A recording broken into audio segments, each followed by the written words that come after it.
Ne borën sërish në qendër të reagimeve për 18 vjetorin e pavarësisë, monumenti ikonik i pavarësisë së Kosovo, ne borën, është kthyer sërish në qendër të reagimeve qytetare në 18 vjetorin e shpalljes së pavarësisë. Platforma Liria ka emër bëri të ditur se ka ndërmarrë një aksion simbolik, duke e transformuar monumentin përmes instalacioneve me mesazh politik dhe qytetar, sipas komunikatës së publikuar. Fillimisht monumenti u burgos në mënyrë simbolike me rrethoja hekuri dhe me mbishkrimin Kosova e burgosur, duke synuar të përcjellë një mesazh reagimi dhe pakënaqësie. Ndërsa mëngjesin e sotëm, aktivistët e kësaj platforme vendosën mbi monument rreth 5.000 emblema magnetike të Učkës.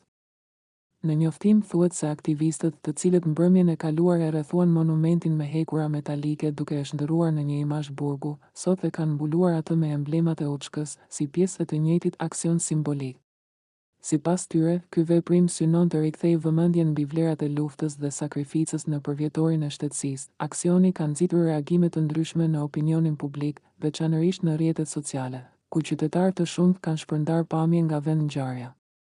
Monumentin e Borën, i vendosur në kryeqytet, tradicionalisht ndryshon pamjen e tij për çdo përvjetor të pavarësisë, duke reflektuar mesazhe artistike dhe sociale që lidhen me zhvillimet në vend.